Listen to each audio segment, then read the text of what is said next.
Bonjour à toi, visionneuse du replay. J'espère que tu vas bien. Ici Anne-Lise du site blogtrepreneur.com et je suis là aujourd'hui pour te donner 3 astuces, 3 conseils pour trouver des clients en ligne lorsque l'on démarre.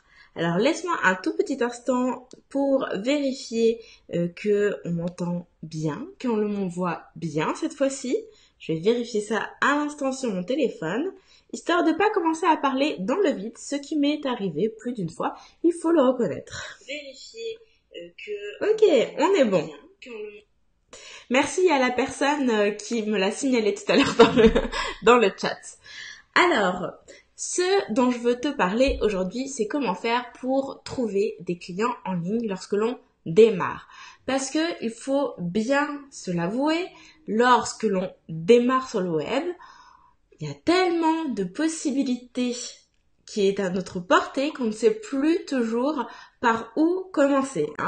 Il y a Facebook, Instagram, Twitter, Pinterest, maintenant il y a IGTV, il y a YouTube. Est-ce qu'on va d'abord créer son site web? Est-ce qu'il faut se créer une page fan? Est-ce qu'il faut faire des belles photos où on met en valeur nos produits pour les poster sur Instagram?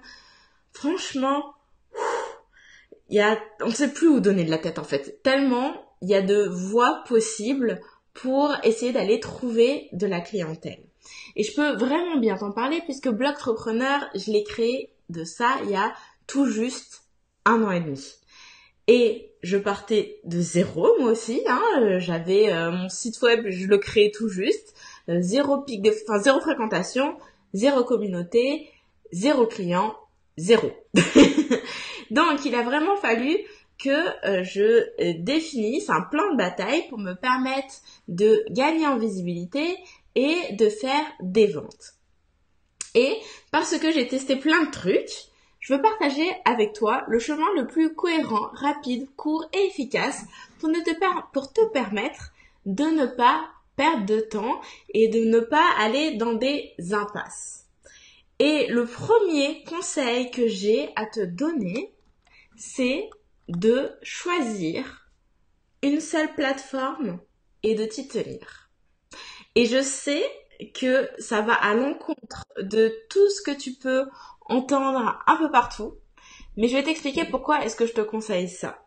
Parce que, en fait, désolée pour le son, je coupe, parce que le risque de vouloir être présent sur plusieurs plateformes, c'est d'être partout tout en étant nulle part.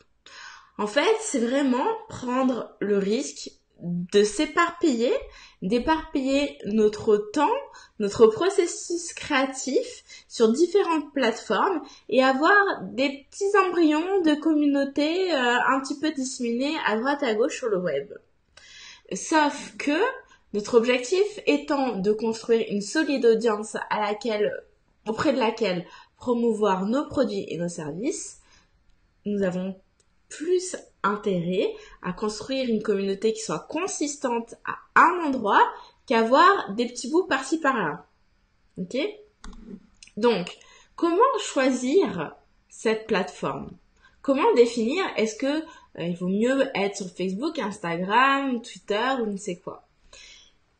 La bonne plateforme pour toi, c'est la plateforme qui répond à 2 impératifs. Le premier impératif, c'est que c'est la plateforme qui doit rassembler le maximum de clients potentiels. Et le deuxième impératif, c'est qu'elle doit te demander, cette plateforme-là, un mode de production de contenu avec lequel tu es à l'aise. Je vais m'expliquer là-dessus. Autrement dit, il faut que tu te demandes quelle est la plateforme que fréquentent la plupart de mes clients potentiels. Où est-ce qu'ils traînent en ligne en fait? C'est quoi leurs habitudes, leurs pratiques? C'est où qu'ils aiment bien aller? Où est-ce qu'ils vont chercher de l'information? Où est-ce qu'ils vont chercher des solutions à leurs problèmes? Et le deuxième volet, c'est avec quoi moi je me sens le mieux pour faire vivre cette plateforme, pour l'animer. Est-ce que je suis plus à l'aise pour faire de belles photos, pour enregistrer des vidéos, ou est-ce que mon truc c'est plutôt l'écriture, ou l'enregistrement de podcast, etc. Qu'est-ce qui va pas trop me demander de travail, ou du moins, qui va pas me pousser à renoncer au bout de 2 mois parce que juste c'est trop de boulot et j'arrive pas à tenir la cadence. Et en fait, le croisement entre les deux de où est-ce qu'ils sont et qu'est-ce que moi je sais faire par moi-même et qui me demande pas de déplacer des montagnes, en fait, le croisement entre les deux, la jonction, ça va être le parfait endroit où établir ton QG. Et j'aime bien parler de QG parce que je trouve que une communauté, c'est vraiment ça, là. C'est ton crew, c'est ta gang, comme on disait québécois, et tu vas les fédérer à un endroit. Donc, une fois que tu as choisi cette plateforme, eh bien, voilà, tu te donnes un maximum là-dessus, tu investis là-dessus et tu y fais grandir et prospérer ta communauté. Et comme ça, le moment venu de promouvoir tes produits et tes services, tu auras devant toi une base de clients potentiels. Bonjour Priscille. Alors ça, c'est mon premier conseil pour attirer des clients en ligne lorsque l'on démarre. C'est vraiment la base, là, c'est le premier truc à avoir en tête. Le deuxième élément hyper méga important et sur lequel tu peux même commencer à travailler avant même d'avoir ouvert finalement ta plateforme de choix là pour construire ta communauté, comme ça c'est prêt. Le deuxième élément, c'est d'offrir un cadeau à télécharger. Et je sais que la mention même de cadeaux gratuits, de e-book gratuits, tout ça, ça hérisse un peu le poil. Mais je vais quand même me prendre le risque de t'en parler parce que c'est extrêmement important d'un point de vue stratégique, ok? Et n'oublie pas que tu es en affaires, tu es en business, donc tu n'es pas là sur les réseaux sociaux juste pour le plaisir de passer du bon temps avec des gens. Enfin, ça en fait partie, mais t'es en business, ton objectif, c'est de fournir des efforts qui vont être rémunérés par la suite, ok? Donc, il faut avoir un minimum de stratégie pour atteindre cet objectif-là. Ça se réfléchit à l'avance, ok? Donc, pourquoi est-ce que ce cadeau gratuit, c'est essentiel? Parce que ça va te permettre de sécuriser ton activité en ligne, d'une part, et d'autre part, ça va te permettre de réaliser des ventes, tout simplement. Alors, en quoi est-ce que ça va te sécuriser? Parce que, en échange de ce cadeau gratuit, tu demandes une adresse email. Et ne pars pas en courant, je sais on n'aime pas ça, mais je vais t'expliquer la bonne raison pour laquelle tout le monde insiste là-dessus et pourquoi moi aussi j'insiste là-dessus, parce que c'est essentiel, ok? En demandant l'adresse email des personnes, ça va te donner une indépendance qui est juste vitale vis-à-vis des réseaux sociaux, ok? Parce que, à partir du moment où tu as l'adresse email de la personne, tu n'as plus besoin des réseaux sociaux pour aller rejoindre ces personnes qui sont intéressées par ce que tu fais en ligne. Parce qu'il te suffit d'envoyer un email. Tu n'as plus à te tracasser des algorithmes qui mettent à mal ta visibilité. Ok? Parce que, je veux pas juste pour information, pose-toi la question, combien de fois par jour tu ouvres ta boîte email? Je pense que tout le monde ouvre au moins, si ce n'est 5, 10 fois par jour, sa boîte email. En plus, maintenant, avec les smartphones, on a direct une notification quand on reçoit un mail. Donc, quand tu envoies un email, l'information va directement à la personne, elle n'a même pas besoin de faire l'effort d'aller chercher. Alors que quand tu postes sur les réseaux sociaux, déjà, c'est pas dit que ce que tu vas publier va être vu à cause des algorithmes, ok? Mais en plus, peut-être qu'au moment où tu as publié, cette personne-là n'était pas connectée et n'a pas vu l'information. Ou elle était connectée, mais en même temps, elle est en train de regarder la télévision. Donc, elle a scrollé, elle a regardé un truc vite fait, il y avait une pub, je sais pas quoi, et elle a zappé, ok? Le mail, il arrive directement face à elle, à son regard. Et la sécurité ultime, c'est que si jamais pour une raison X ou Y, ton compte Facebook, Instagram, enfin la plateforme où tu es, est clôturé, parce que oui, ça arrive, et ça m'est arrivé, ok, ça a été débloqué 2 semaines plus tard, mais pendant 2 semaines, je peux te dire que tu les as comme ça, d'avoir tout perdu, et si jamais c'est fermé, c'est pas grave, parce que tous les gens qui sont abonnés à ton newsletter, qui ont téléchargé ton cadeau, toutes ces personnes dont tu as l'adresse email parce qu'ils ont participé à tes ateliers, parce qu'ils ont déjà travaillé avec toi ou je ne sais quoi, toutes ces personnes-là, tu peux leur envoyer un email, leur expliquer la situation et les inviter à liker la prochaine page que tu vas créer. Ok? Donc, ça te sécurise au maximum. Et quand on est entrepreneur, on aime ça, se mettre des sécurités. Ok? Et maintenant, je vais t'expliquer en quoi est-ce que ça va te permettre de faire des ventes.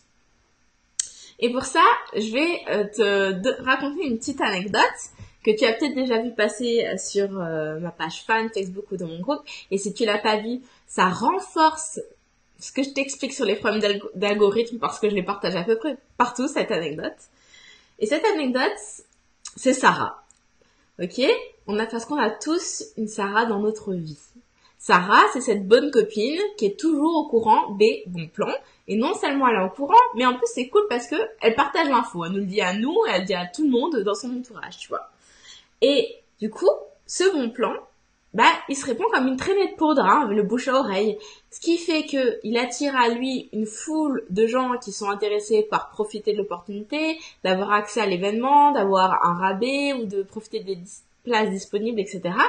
Et en tant qu'entrepreneur, on rêve toutes d'avoir ça là, d'avoir ce coup de projecteur sur nous, que nos offres, elles se transmettent du bouche à oreille, de navigateur en message privé, de mail en mail, etc.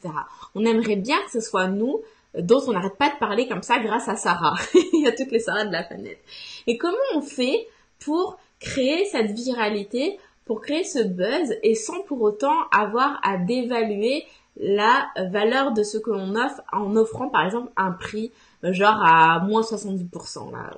Donc vraiment ce qu'on offre, c'est même plus on se vend là, c'est on se brade, ok. Donc comment on fait? Comment on fait? On crée un échantillon en fait, un aperçu en fait, un échantillon qui soit tellement bon que les gens se transmettent le mot pour mettre la main dessus.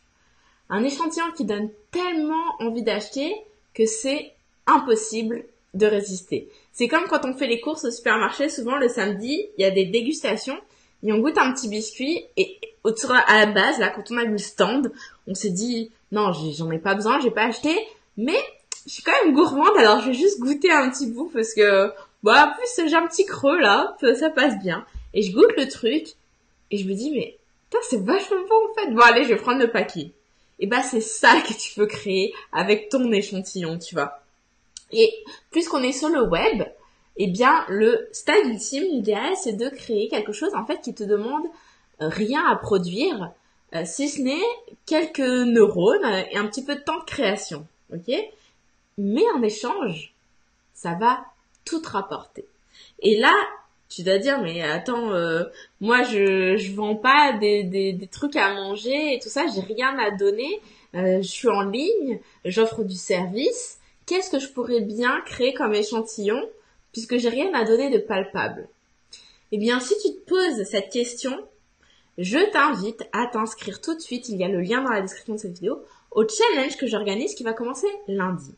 Et lundi, on va passer une semaine complète ensemble pour construire ce parfait produit d'appel, cet échantillon qui va te permettre d'attirer des clients en ligne. Parce que cet échantillon, il va être tellement bon que les gens, ils vont se dire, c'est exactement ça dont j'ai besoin, j'en veux plus, je veux travailler avec cette personne, j'achète. Ok? Et c'est comme ça que en ligne, à partir d'une gratuité, on peut trouver des nouveaux clients. Donc, inscris-toi au challenge, c'est ce sur quoi on va travailler ensemble à partir de lundi. C'est gratuit, profites-en. Troisième astuce pour trouver des clients en ligne, c'est de créer l'événement autour de ton activité. Alors, je vais mettre toute la nuance possible dans cette introduction. Ne t'y trompe pas, je suis une grande fervente du blogging et je crois à fond au fait que avoir un blog peut permettre d'avoir de la visibilité et de trouver des clients. J'y crois à fond. C'est pas pour rien que je blogue. Sinon, je le ferais pas si je considérais que c'était une perte de temps. Sauf que le blogging, c'est une stratégie de long terme, en fait. C'est sur le long terme parce que le blogging repose sur la force du référencement. Et le référencement, ça se fait pas comme ça en un claquement de doigts. C'est pas parce que tu publies un article que dès le lendemain, tu apparais en haut des résultats sur Google. Malheureusement, non. Et les moteurs de recherche, ça va leur prendre plusieurs semaines, plusieurs mois même, pour aller percevoir que tu as proposé quelque chose de qualité, de valeur, que les gens vont voir, recommandent, il y a des liens qui pointent vers cet article, etc. Bref, oui, ça va t'apporter du monde, mais ça va le faire au bout de plusieurs mois. Donc, c'est vraiment une stratégie sur le long terme. Donc, je te recommande de bloguer, hein, vraiment, mais fais-le avec l'idée en tête que tu es en train de placer des billes pour le futur. Donc, maintenant que j'ai pris la précaution, si tu n'as pas forcément envie d'attendre pendant des mois avant d'avoir des clients, l'astuce, c'est de créer l'événement autour de ton activité. Et ici, je tiens à préciser que je ne parle pas du fait d'organiser des concours sur Facebook, qui pour moi vont surtout t'apporter des gens qui sont intéressés par l'appât du gain. Surtout ça, en fait, c'est l'idée d'avoir quelque chose de gratos. Je parle bien d'organiser un vrai événement qui mette le coup de projecteur sur toi et ce que tu fais. Et pour ça, il y a plein de façons de s'y faire. Mais toutes ces façons-là ont en commun de créer un rendez-vous, d'être régulière, d'apprendre des choses à ton audience et de transmettre ton histoire. De parler de toi, de parler de ton activité pour qu'il y ait une connexion qui s'établit. Et selon moi, la meilleure façon d'arriver à faire tout ça, c'est d'utiliser les Facebook Live, comme je suis en train de le faire avec toi en ce moment qui me regarde. Ok. Donc je sais qu'il y en a qui sont timides et qui n'osent pas forcément, mais je peux te garantir que le jeu en vaut la chandelle. Déjà parce que ça ne te demande pas d'avoir un équipement de fou pour pouvoir faire un Facebook Live. Il suffit littéralement d'avoir une bonne webcam et puis c'est bon. Hein, t'as pas besoin d'avoir un beau background. Si regarde derrière, c'est mon salon, c'est pas super bien rangé. J'ai même des chaussures qui traînent là dans le coin, mais c'est pas grave. Je te raconte des choses intéressantes et c'est surtout ça qui va te captiver plus que de voir qu'il y a des fils de l'autre côté qui traînent. Et d'autre part parce que la vidéo, ça a une force bien plus puissante que l'écrit ou autre. Parce que l'on voit ton visage, parce que l'on voit tes expressions, parce que on peut sentir ta personnalité et du coup ça établit une connexion spéciale entre ton audience et toi. Et même si tu bégayes, même si ça se sent que tu n'es pas à l'aise, même si tu es introverti ou je ne sais quoi, ce n'est pas un problème parce que il y aura toujours des gens pour se reconnaître en toi, en fait. Donc, n'aie pas peur du regard des autres parce que cette connexion que tu vas établir avec ton audience, c'est ce qui fait que les gens auront plus envie d'acheter chez toi que chez tes concurrents. Je te garantis que si tu vends quelque chose, et c'est sûr là que ce que tu vends, il y a d'autres personnes qui le font parce que le marché est genre énorme quelle que soit l'industrie. Hein, on peut pas dire des paires de chaussures, il n'y a pas un fabricant de chaussures, il y en a des milliers. Mais qu'est-ce qui fait qu'on a plus envie d'acheter cette paire qu'une autre? C'est souvent, alors l'esthétique et tout ça, on est d'accord, mais c'est aussi la marque. Parce que la marque derrière, elle renvoie à un univers, elle renvoie à des valeurs, elle renvoie à un sentiment d'adhésion à une communauté. Et en montrant ton visage, en te montrant toi, en partageant ton histoire, eh bien, c'est ça que tes produits vont transmettre et qui font que les gens auront envie d'acheter tes produits, tes services à toi plutôt qu'à quelqu'un d'autre. Ok? Donc, tu peux lancer des séries de Facebook Live, ou faire des webinaires, organiser un challenge, peu importe. Mais n'aie pas peur de te montrer parce que c'est l'étape finale pour vraiment débloquer des ventes facilement lorsque l'on démarre. Donc, pour résumer, les 3 conseils pour trouver des clients en ligne lorsque l'on démarre, la première chose, c'est de bien choisir sa plateforme. On en choisit une, on s'y investit et on construit sa communauté à fond dessus. La deuxième est d'offrir un cadeau gratuit pour récolter des adresses email afin de sécuriser son activité et d'avoir ses premières ventes. Ok? Et si tu ne sais pas comment faire, encore une fois, inscris-toi au challenge qui démarre la semaine prochaine dès lundi. Et la troisième chose, c'est de créer l'événement autour de ton activité. Alors, je voudrais que tu me dises en commentaire, est-ce que tu as déjà choisi ta plateforme? Dis-moi laquelle, dis-moi oui ou non, et dis-moi laquelle tu as choisi. Est-ce que ça fonctionne bien pour toi? Et je voudrais que tu me dises aussi, est-ce que tu as actuellement un cadeau gratuit à offrir? Oui ou non? Et est-ce que ce cadeau, ça marche pour toi? Est-ce que ça fonctionne? Est-ce que tu récoltes beaucoup d'adresses? J'ai hâte de lire ton retour dans les commentaires. Si tu as des questions à me poser, eh bien, n'hésite pas. De toute façon, je suis jamais très loin et je prendrai le temps de repasser après tous les commentaires. Je te donne rendez-vous lundi pour créer le parfait produit d'appel. Je vous dis à très bientôt les filles. Merci de m'avoir regardé. À lundi. Salut, salut!